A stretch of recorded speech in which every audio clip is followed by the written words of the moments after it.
Le 15 décembre 2025, une ombre a plongé dans le cœur des proches d'Alexandra Mbadama. À seulement 28 ans, cette jeune femme rayonnante, connue pour sa joie de vivre et son énergie contagieuse, a disparu de Fékessé, à Bingerville. Pour ses amis, l'espoir d'un retour s'est vite estompé, laissant place à une absence douloureuse qui semblait s'éterniser. Dans cette épreuve, ceux qui l'aimaient se sont rassemblés, unis par l'affection, multipliant les recherches avec la fragile lumière de l'espérance, rêvant encore d'un dénouement heureux. Le 15 au travail, la compagnie dans laquelle elle travaillait, c'est eux qui ont alerté plus ou moins pour nous dire qu'Alexandra s'était pas rendue au travail. Donc ça nous a vraiment étonnés parce que Alexandra, c'est quelqu'un qui est toujours sur son téléphone, elle donne toujours de ses nouvelles, même si c'est qu'à une seule personne qu'elle va dire réellement où elle se trouve, mais elle va pas disparaître vraiment sans rien dire à personne. Il y a forcément une d'entre nous qui sera au moins au courant. Bon, c'était pas la première fois là, c'est la deuxième fois. La première fois, c'était juste après son bac.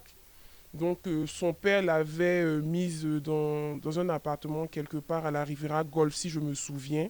Et il nous avait appelé à 6 heures du matin pour nous dire, les filles, votre soeur a disparu. Vraiment, je suis déboussolée, aidez-nous à la retrouver. Donc, c'est comme ça qu'on est parti à sa recherche toute la journée. Il nous avait dit qu'il avait un contact à la PJ qui avait tracé son téléphone et que cette personne avait dit qu'Alexandra se trouvait à Benjerbi. Donc, à chaque fois qu'il nous disait une commune et qu'on se trouvait dans la dite commune, il nous appelait automatiquement pour nous dire qu'elle se trouvait dans une autre commune. Et on était fatigués, on attendait. Et il y a un de ses amis à son ex qui est venu nous retrouver chez lui et qui a dit à son ami, mais toi, j'ai vu ta copine à la mosquée avec son gars.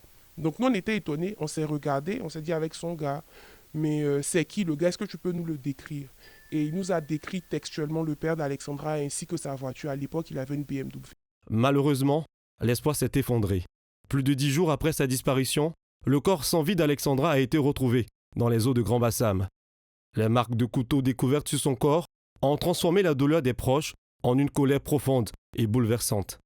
Sur les réseaux sociaux, l'émotion a explosé.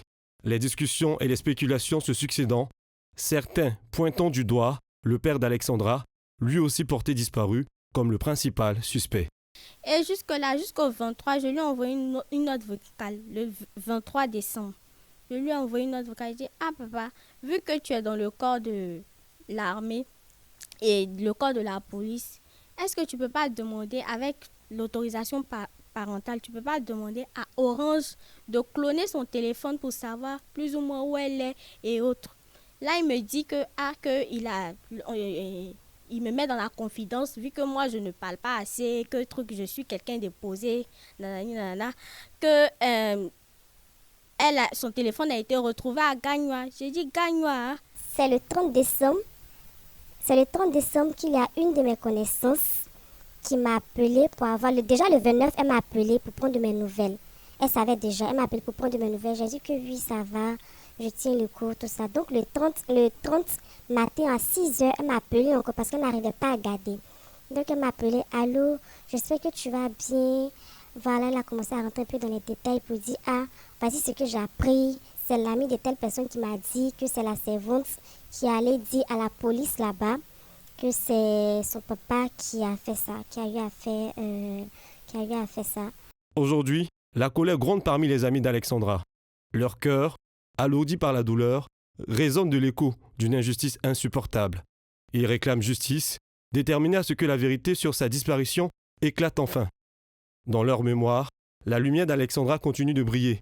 Sa joie de vivre, son rire, son sourire lumineux restent à jamais gravés dans leur cœur. Je suis en colère parce que Alexandra, je partageais tout avec elle. On partageait la même passion, la décoration. Et c'était quelqu'un sur qui tu pouvais t'épauler quand tu en as besoin psychologiquement, à tous les niveaux. Aujourd'hui, nous réclamons justice. Nous réclamons justice parce que Alexandra se battait pour les droits des femmes. Et la voir partir dans ces circonstances-là, c'est choquant. Nous voulons que la justice de Côte d'Ivoire fasse de son mieux pour arrêter le meurtrier d'Alexandra. La disparition d'Alexandra a laissé un vide immense et irrémédiable. Ses amis refusent de l'oublier et se dressent unis pour que sa mémoire soit honorée. Ils exigent que toute la lumière soit faite sur les circonstances de sa mort, pour que justice soit enfin rendue.